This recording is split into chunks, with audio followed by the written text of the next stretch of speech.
Assalamualaikum warahmatullahi wabarakatuh. Nama saya Tiara Putri Aziza Ningsi dari kelas akuntansi A ingin menjelaskan materi sumber hukum dalam Islam dengan dosen pengampu Bapak Ghazali Sahroni SAG MM. Sumber hukum dalam Islam. Pengertian hukum Islam. Hukum Islam adalah hukum yang bersumber dan menjadi bagian dari agama Islam.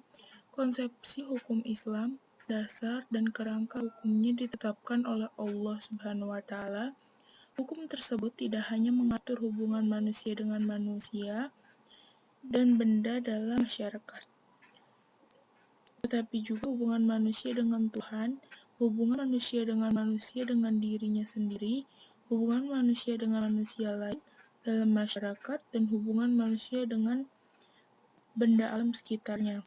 Menurut Amir Syarifuddin, sebagaimana dikutip dari Kitabullah Aibak, hukum Islam adalah seperangkat peraturan wahyu dan sunnah Rasul tentang tingkah laku manusia, mukallaf yang diakui dan diyakini berlaku mengikuti untuk semua yang beragama Islam. Ada 4 hal yang harus dipahami dan menjadi rujukan sumber hukum. Yang pertama, Al-Quran. Al-Quran dan wahyu memiliki kaitan yang erat karena Al-Quran merupakan bagian dari wahyu Allah.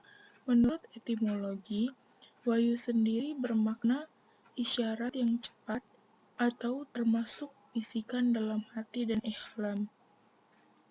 Surat, tulisan, dan segala sesuatu yang disampaikan kepada orang lain untuk diketahui.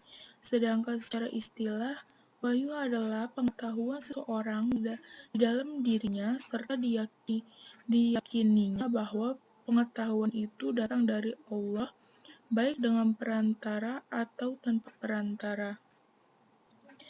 Untuk definisi Al-Quran, meskipun berbagai kalangan memberikan definisi yang berbeda-beda, namun tidak memiliki perbedaan yang begitu berarti. Secara bahasa, Quran berasal dari kata qiraah, yakni masdar dari kata qara'a, qira'atan, dan qur'anan. Sebagaimana firman Allah dalam Quran Surat Al-Qiyamah ayat 17-18 yang artinya, sesungguhnya atas tanggungan kamilah mengumpulkannya dalam dadamu dan membuat pandai membacanya. Apabila kita telah selesai membacakan, maka ikutilah bacaannya tersebut. Adapun secara istilah yang banyak disepakati oleh para ulama, Al-Quran adalah kalam Allah yang bernilai mukjizat yang diturunkan kepada Nabi SAW dengan perantara malaikat Jibril yang tertulis dalam mushaf.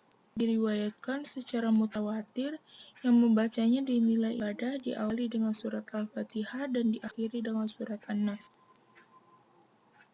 Yang kedua, hadis. Kedudukan hadis Nabi sebagai sumber otoritatif ajaran Islam. Yang kedua, setelah diterima oleh hampir seluruh ulama dan umat Islam, tidak saja di kalangan Sunni, tapi juga di kalangan Syariah dan aliran Islam lainnya.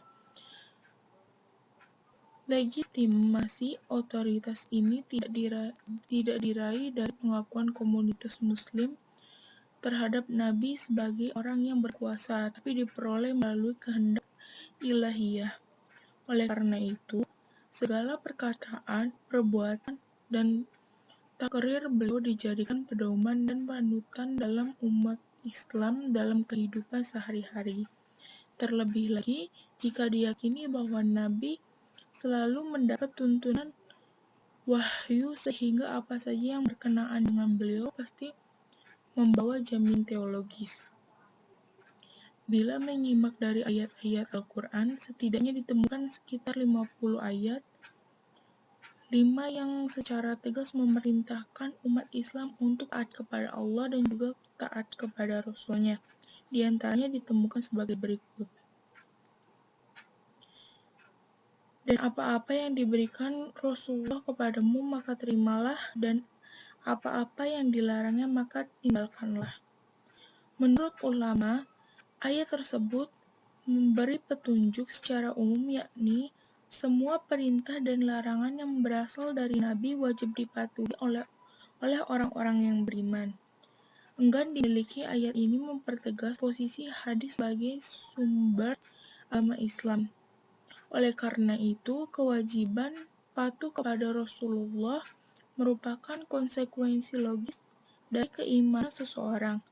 Dalam surat An-Nisa ayat 80 juga dikemukakan, barang siapa yang mengikuti Rasul, maka sesungguhnya ia telah menaati Allah. Ayat tersebut mengandung petunjuk bahwa kepatuhan kepada Rasulullah SAW merupakan salah satu tolak ukur kepatuhan seseorang kepada Allah. Hanya saja perlu dipertegas bahwa indikasi yang terdapat dalam ayat tersebut bukan perintah yang wajib ditaati dan larangan yang wajib ditinggalkan, adalah yang disampaikan oleh beliau dalam kapasitas sebagai Rasulullah. Yang ketiga, ijma ulama. Pengertian ijma sebagai sumber hukum harus dipahami dari konsep awal ijma tersebut, karena sunnah dikonotasikan dengan sunnah Nabi. Maka tradisi hidup sahabat dan beberapa generasi setelahnya diturunkan derajatnya sebagai sumber hukum Islam, yakni sebagai sumber ketiga. Namun diakumulasi dalam ijma, meskipun ijma telah diterima sebagai sumber hukum Islam sejak masa dini, akan tetapi masih banyak perdebatan di dalamnya, baik terkait definisi, cakupan, dan batasan. Kontroversi ini merupakan akibat dari tidak memadainya perangkat metodologi yang mengantar umat Islam kepada ijma ke berbagai masalah. Kritik modern terhadap ijma mengatakan bahwa definisi ijma telah gagal untuk menjadi jalan keluar untuk berbagai persoalan karena tersebut lamban. Kritik awal ijma diajukan oleh Ad-Dalaw yang berpendapat ijma seharusnya merupakan relativitas. Dengan kata lain, ijma bukanlah konsensus, tetapi hanya berupa kesepakatan orang atau institusi yang berwenang di sebuah tempat saja. Iqbal juga berpendapat bahwa sungguh mengherankan kenapa ijma ini tidak menjadi otoritas sebuah institusi yang mapan. Dengan begitu, memang ijma dapat diterima sebagai sumber hukum. Menurut Al-Ghazali, hanya surat An-Nisa ayat 15 yang bisa dijadikan dalil. Yang keempat yaitu kisos. Kata kisos merupakan derivasi atau bentuk dari kata Arab yaitu kasa, yang artinya mengukur. Secara singkat, dalam pengertian etimologis, kias berarti mengukur sesuatu dengan benda lain yang dapat menyamainya. Dan secara terminologis, kias adalah Al-Quran maupun hadis, dengan cara membandingkannya dengan sesuatu yang sudah diterapkan hukumnya berdasarkan nas.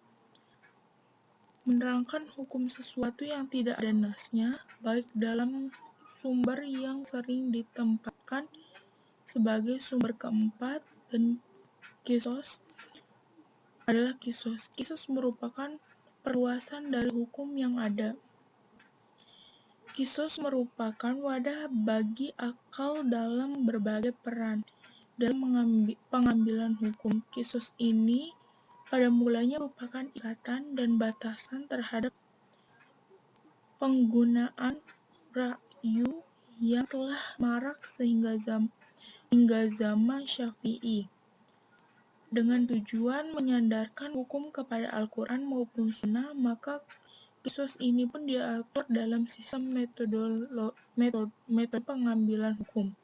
Ijma dan kisos merupakan sumber hukum yang disepakati pada abad kedua dan 3 Masehi.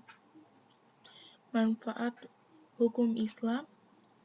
Adapun manfaat hukum Islam adalah supaya manusia, terutama umat muslim, mengetahui apa saja nilai hukum Islam dari setiap tindakan dan perbuatannya, yakni apakah wajib atau sunnah atau mubah atau justru haram, yakni terlarang, sehingga dalam kegiatan sehari-harinya dapat bernilai ibadah dan terhindar dari perbuatan dosa. Selain itu, manfaat penerapan hukum Islam adalah adanya kepastian hukum dan penegakan keadilan, serta mencegah timbulnya pelanggaran dan kejahatan karena ketegakan hukum Islam secara tegas dan adil yang antara lain cukup berat ancaman hukumannya. Demikian yang dapat saya sampaikan, kurang lebihnya mohon maaf. Wabillahi taufiq wal hidayah. Wassalamualaikum warahmatullahi wabarakatuh.